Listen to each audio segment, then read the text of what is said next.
It's governments all over the globe that have copied these methods, and you can see them in the news every day. Hegel says, if you have a movement, let's say free enterprise, which is taking off and is destroying a grand idea for globalism, all you have to do, that's a thesis, we put an antithesis to it that goes in the opposite direction. The antithesis to free enterprise is what? 1917, Bolshevik Revolution, communism. And he says what happens is, in the struggle, because you've got the thesis, free enterprise going this way, you've got the antithesis, exactly the opposite, going the other way, what ends up happening? There is a synthesis that is created, and in the terms of free enterprise and communism, what is the synthesis? It's socialism, the New World Order. So in applying it, now that is in a macroscope. Let's look under a microscope. In looking to see who blew up the federal building in Oklahoma City on Wednesday, consider this. The patriot, constitutional, unorganized militia, Christian right. I mean, there are so many. There are 3,500 groups, aren't there? I showed you, and I have a copy of the news article here that says there are 3,500 of these groups in America. These groups have been deemed to be an obstacle to the merging of the United States of America into USA Incorporated. I don't know whether Hillary will be chairman of the board or not, but we are moving toward globalism, and before this hour is over, I'm going to prove that to you. And we're moving so fast that you won't have to wait long, because when they yell tsunami, about all you have time to do is run. And we're just about ready to yell tsunami. The giant wave is approaching, and again, I'll show it. It's going so fast. When I was a little boy, I used to be mesmerized by watching Grandma's timer. She would turn the thing upside down, and it seemed like the grains of sand would run so slow.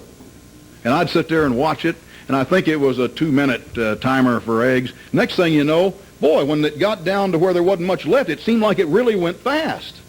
That's where we are today, friends. Now, if we have an obstacle, the obstacle is the Second Amendment. The obstacle is people, maybe 100 million people, who are obstinate. They say, no, we're hard-headed. We won't give up our rights under the Constitution. No matter how bad things may be, we're going to cling to our liberties and freedoms as given to us by our founders. Now, that's an obstacle because we are armed. And when you're armed, as any one of the great dictators of the world, talk to Mao Zedong, talk to Stalin, call them back in, talk to Pol Pot, talk to Napoleon, talk to Hitler. What was the very first thing that they sought to do? Disarm everyone. That way you have control.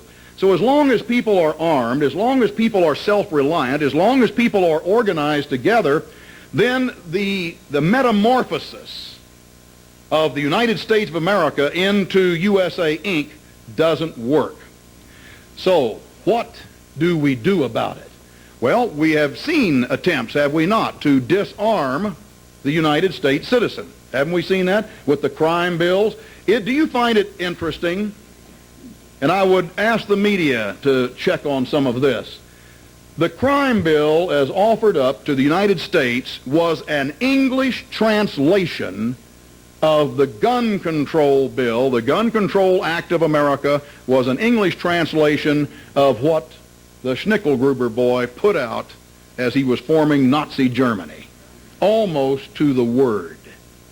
They got the German original, they translated it, and that's what they applied to the United States of America. Now, it hasn't fully worked, has it? Because nature abhors a vacuum. And so as we have seen more and more of our liberties eroded through a government that has turned from protector into predator. Would you agree to that? The government is supposed to protect us, but are they plundering person and property today? Well, under the new laws, I can give you a dozen instances where you have to say, yes, they have plundered us rather than protect us. So with that type of thing, you've got to start figuring, all right, now, what is going on? All of a sudden, you grind to a screeching halt because unorganized militias come up. The 10th Amendment resolution comes up. All of a sudden, counties are saying, out, damn spot.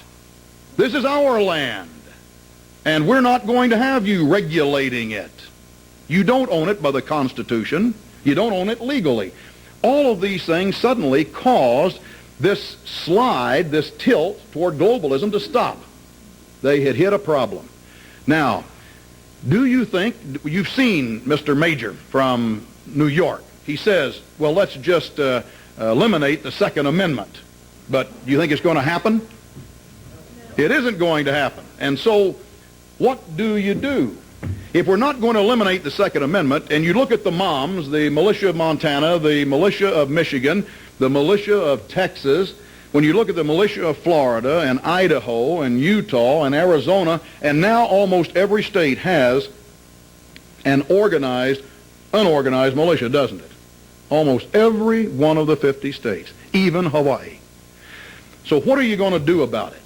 Well, our state people, our CIA, our Pentagon planners are well versed in the Machiavelli-Hegel approach. When you have a dilemma, when you have a problem, always go to the Machiavelli solution. The solution is to create a problem, isn't it?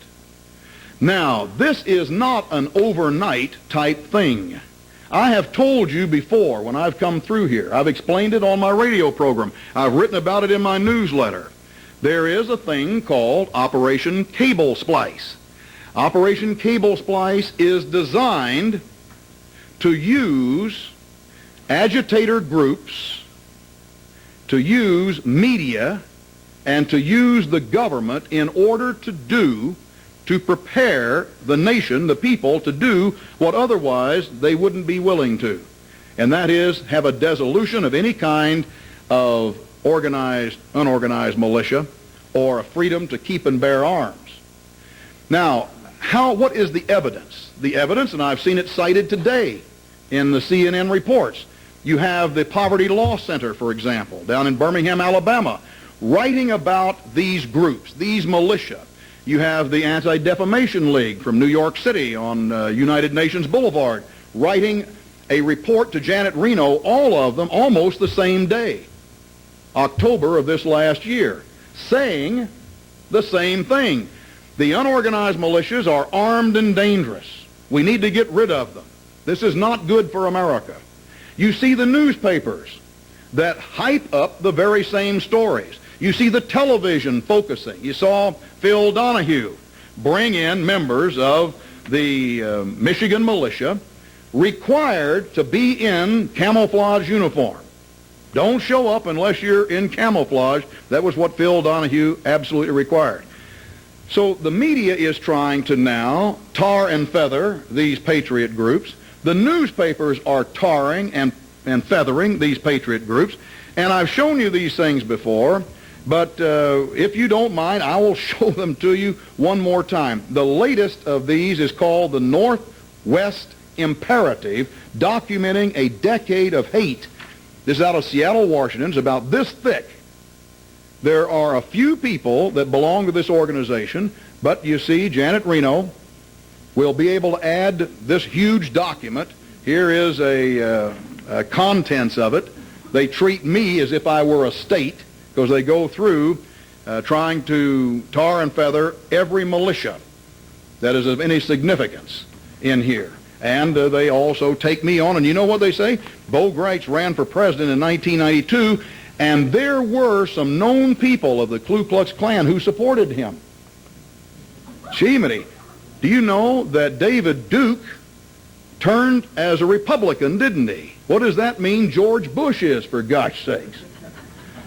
Now, here is a letter from the Poverty Law Center that says, now, if you're going to mention someone's name, don't you think you should actually try to make some attribution?